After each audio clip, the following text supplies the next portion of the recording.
Hello everybody, and thank you for coming to the seminar. I'm Tara Neary and I work as a private career coach, but for my regular day job is working in employment services in Dublin North East. So I'm in charge of the training and career coaching for job seekers for that area. And the other half of my job is employer engagement, so developing relationships with employers to try and identify jobs and training opportunities and bring them in for the job seekers that we deal with. So those two sides of the job complement each other quite well, because through my kind of conversations with the employers, I get a good feel. I get a lot of feedback from them about what they want to see on a CV and also about interviews, what they want from a candidate in an interview and what they don't want. So I feedback that back into all the training and coaching that I give. So the aspect I'm going to focus on today is interviews and some tips and techniques for interview success. So just to look at the main points of the presentation, we're going to look at what do employers want in a candidate in an interview and to work in their company, the basic structure of an interview, common interview questions. Of course, you can't know exactly what you're going to be asked in an interview, but really there are common interview questions that some variation of them is asked at most interviews, so you can prepare to an extent. And also how to manage interview stress, which is a big issue for a lot of people. Sorry, 1 second.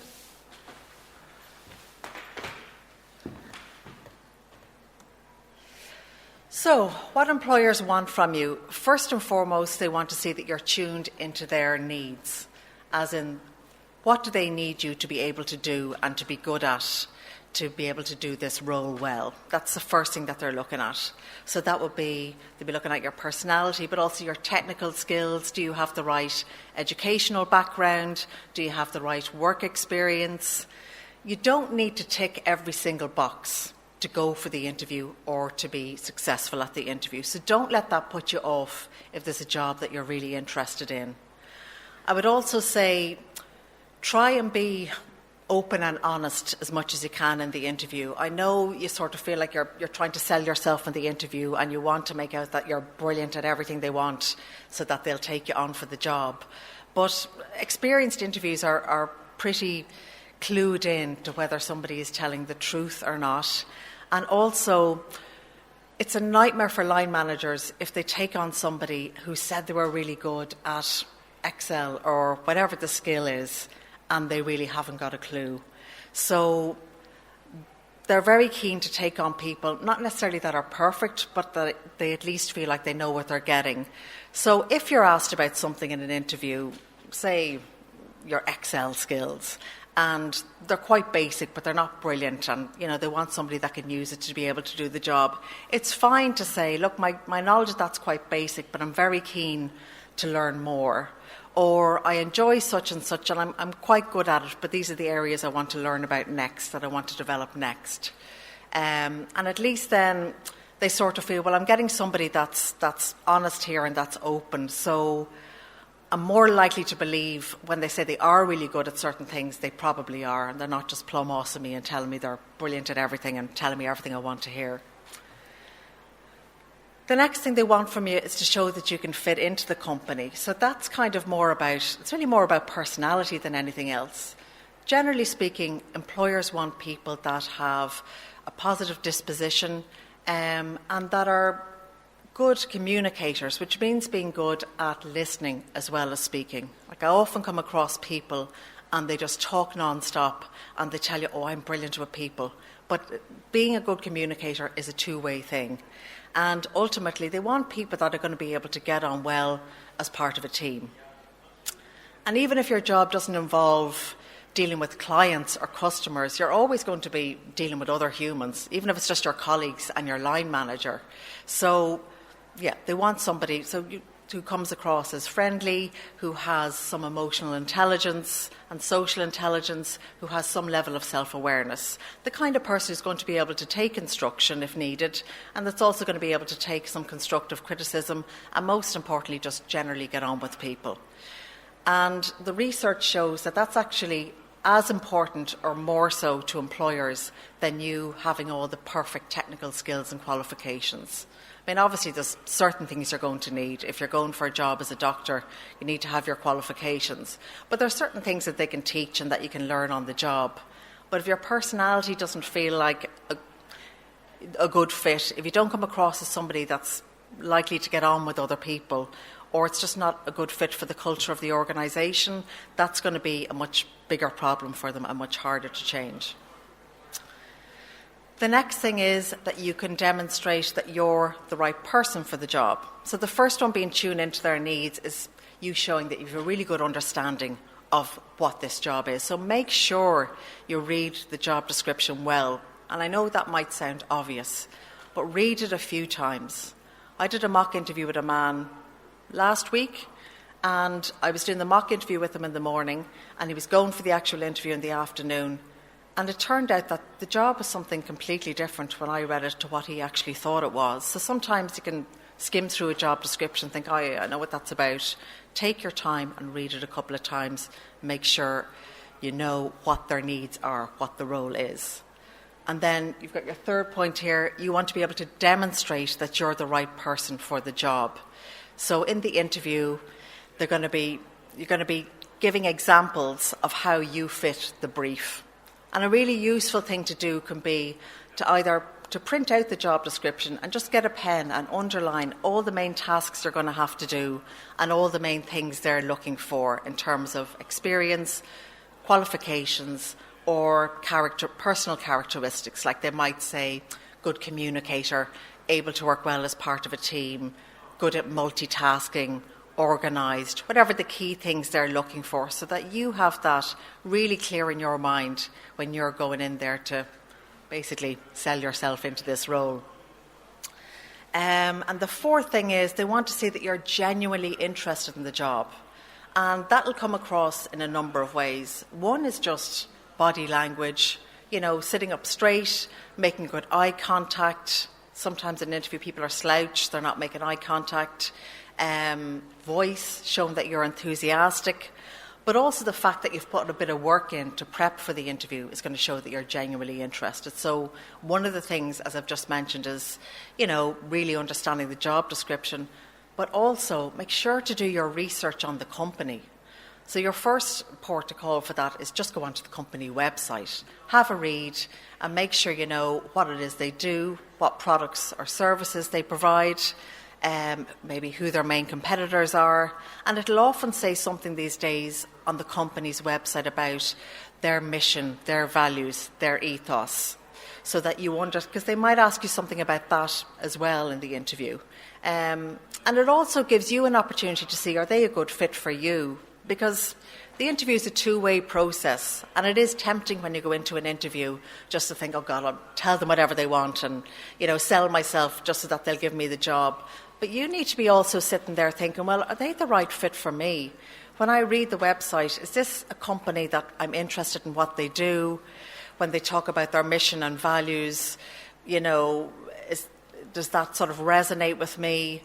These people sitting in front of me, interviewing me, especially the line manager. So always find out who's interviewing you beforehand and what their role is, so that you can kind of suss them out in the interview. Because you want to be able to, if you're going into the job, you want to like the people as well.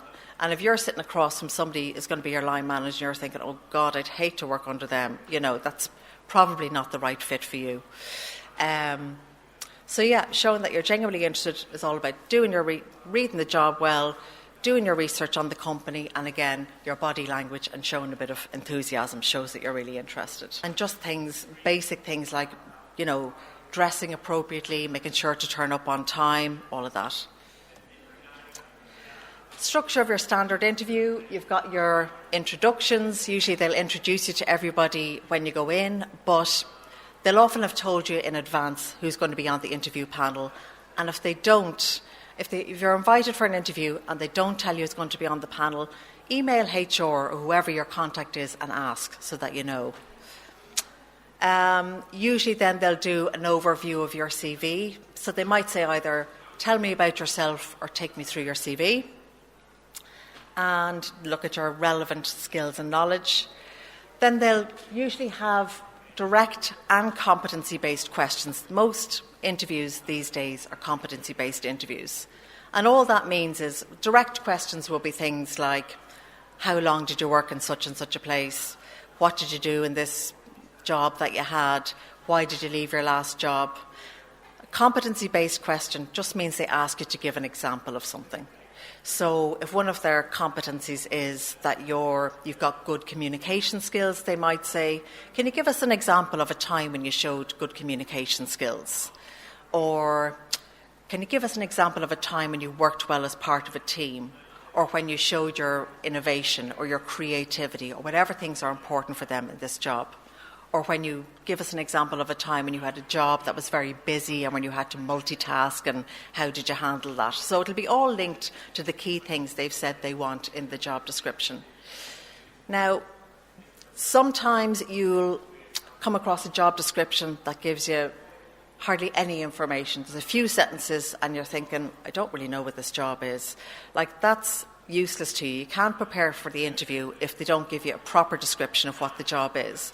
So don't be afraid to email them back or ring and ask and just say, would you mind telling me a bit more about what this job involves?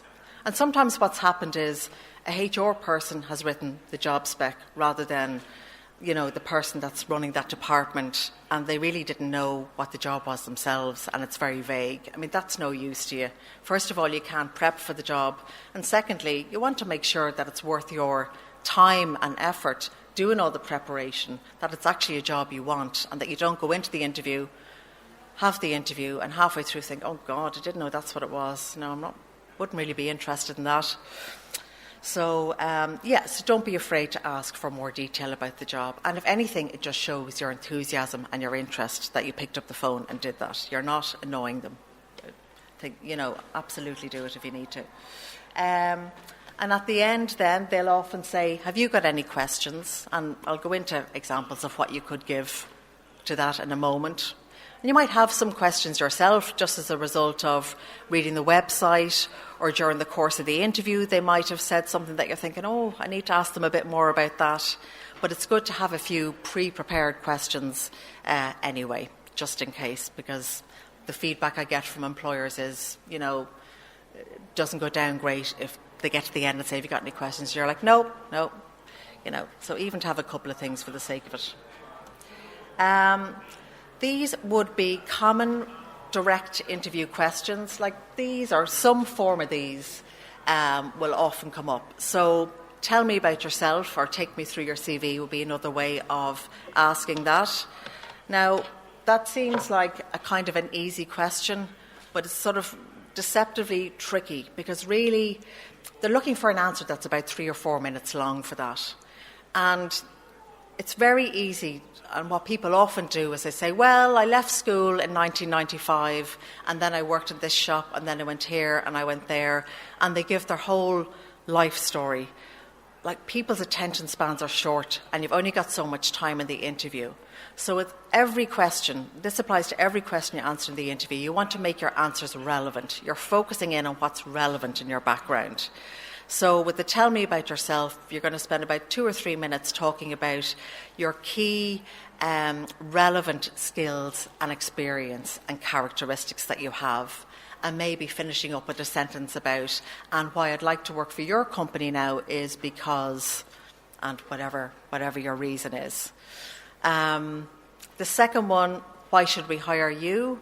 So that's really about you saying, well, you're looking for this, and as you can see from my background experience, I have that. You're looking for these traits, and I have those. And giving examples. So, well, you're looking for somebody who has at least 5 years experience managing a retail outlet. As you can see from my CV, I worked in Dunn's stores as a manager for 4 years, and a further 4 years in Tesco's as a manager. So I have 8 years retail experience. You're looking for somebody who's good at dealing with clients. As you can see, I worked for Dell for 3 years previously as a customer service agent, and we had an 80% customer satisfaction rate. So things like that. You're basically matching for that question, why should we hire you? You're looking at what they're looking for and telling them, well, I actually have that, and giving them an example of where you've shown that in your previous experience.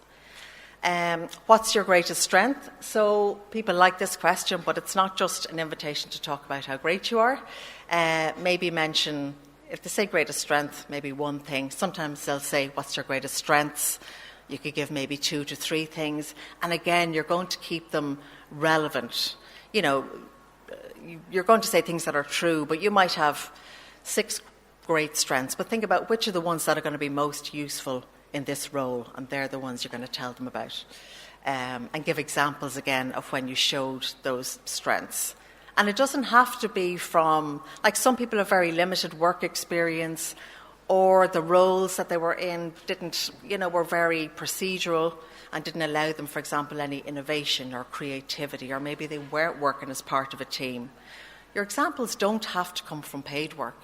They can come from voluntary work that you did, and that doesn't have to be you spent years doing voluntary work. That could be one event that you helped out on as part of a team over a weekend. It can come from college or coursework that you did. You might have worked on a project as a team, or it can come from your personal life.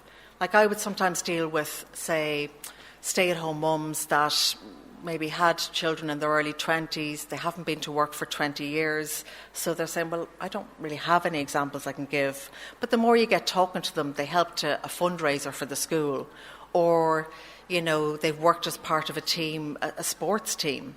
There are always examples that you can give, and it doesn't have to be from paid employment. What's your greatest weakness? Nobody likes that question. But what you want to do, and some people say, oh, well, I'm too much of a perfectionist. Try not to use that one, even though it might be true. It's probably a bit overused at this stage. What you don't want to do is pick something that you have to be really good at for this role. If you have a role that involves you standing in front of people and talking all day, you're obviously not going to say, my greatest weakness is I'm desperately shy and I can't stand being in front of people.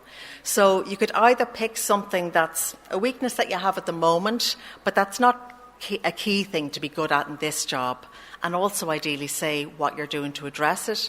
Or you could pick something that's key for this role and it was a weakness in the past, but you resolved it. So, for example, if you were going for a job now as a trainer, standing up in front of people and talking, you could say, well, a few years ago, God, I just experienced such anxiety getting up in front of people and talking. I thought I was going to have a heart attack and pass out, but I really needed to get, a resolution to this to be able to move forward in my career. So what I did was I joined Toastmasters, and that involved me. I don't know if anybody's familiar with Toastmasters, but it's a kind of a free group you can join. They're usually all around the country. And basically, it's a load of people that all want to get better at public speaking.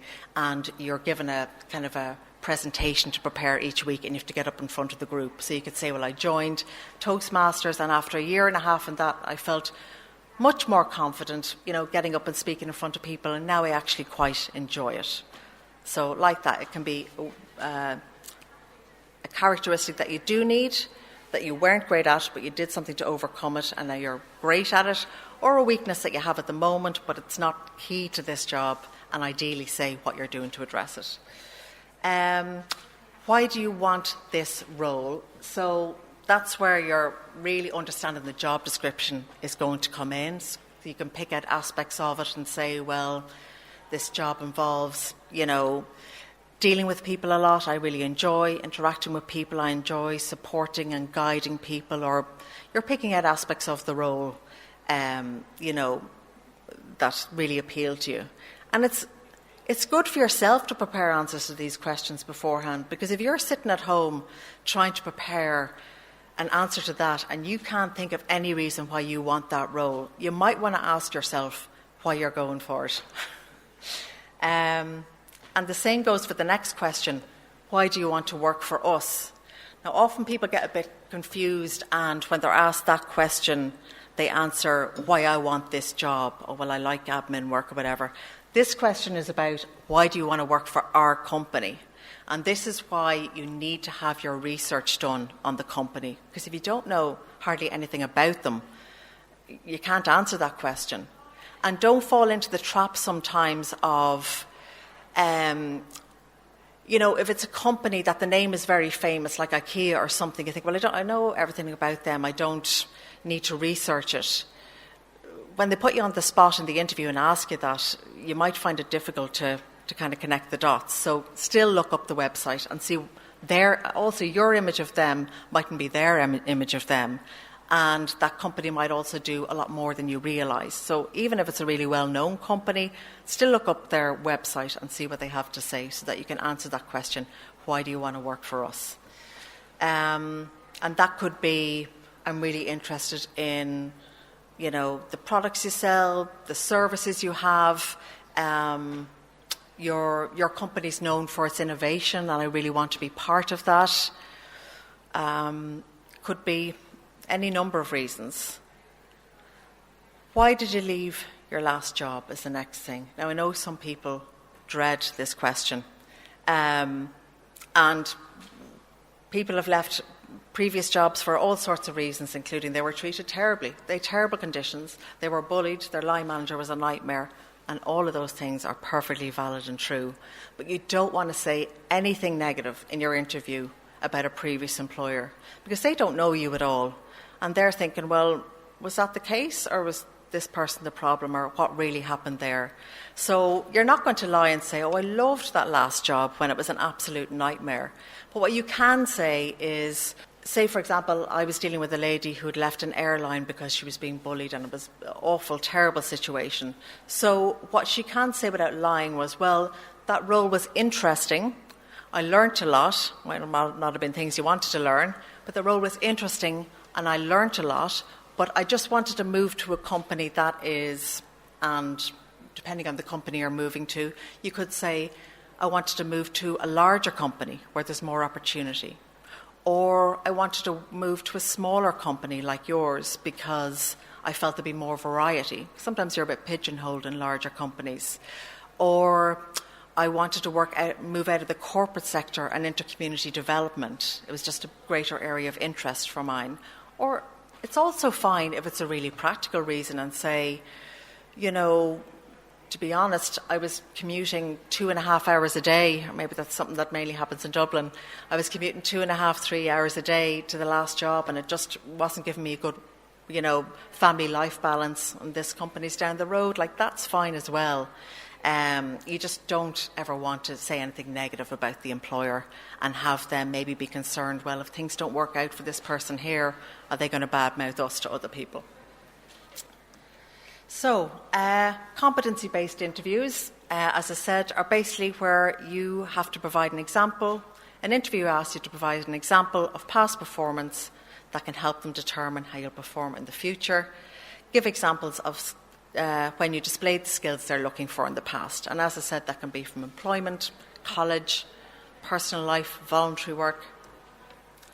Examples of competency-based questions are if it's important for them that you're, good with customer service, good with clients, they might say, tell me about a time when you had to deal with a client or customer issue. If this role you're going for is very results-oriented and they want to see what your competency or aptitude is around that, they might say, tell me about a time when you improved the way things were typically done on the job. If teamwork's important for this role you're going for, they could say, tell me about a time when you worked successfully as a member of a team. Or if problem-solving skills are needed in this new job, they'll ask you to give an example of a time when you had to analyse a problem and generate a solution. Tips for answering them. I've kind of said some of this already. You can give examples from work, study, or personal life. Make sure you give a wide variety of examples and a different example to each question. So you might have a story that shows that you're creative and you're good in a team and you're great with clients, but you want to use different stories for the different questions. Don't go into too much background detail when answering them. Again, they only want kind of a 2 to 3 minute story, and you've only got so much time for the interview, and you want to, be able to get through all the questions with them. Make sure your answers and examples are the most relevant to the questions asked rather than the most impressive or elaborate, because it is tempting to give your most impressive story, but you want the ones that are most relevant. Sorry. STAR technique. So some of you may have heard of this. This is a technique for preparing answers to these questions. So the STAR, STAR, stands for situation, task, action, and result. So it's only going to be 2 to 3 minutes when you speak it. So what we recommend is that you write it out and then you also practice saying it. So it would just be a paragraph for each thing. This was the situation, this was the task I had to do, this was the action I took, and this was the result. And obviously you're only going to pick an example that has a good result. I mean, you're the hero at the end of it. And we recommend that you write them out, that you practice saying it as well as writing it out, because you can have the idea sometimes really clear in your head about what you want to say. And when you actually go into the interview and you're anxious and your brain isn't working as well as it normally is because you're anxious, it can be difficult to articulate what you want to say. And you can't totally get rid of the nerves, but the more you practice it, the easier it'll just flow off the tongue. Interviewee questions. Yeah, so we spoke earlier about at the end of the interview, they might say, well, have you any questions for us? So this is just an example of questions you could ask. It shows your interest in the company. You can get ideas from talking to people. You can get ideas from talking to people who work there and also researching the company. So that's another good thing before you even go for the interview, as well as looking up their website to do a bit of research on them. Put their name into Google. There might be some recent articles. They might be moving into a new market. They might be taking a different direction. And if you can mention that in the interview, that's really impressive that you went the extra mile. Anything that can make you stand out a bit above the other candidates is good.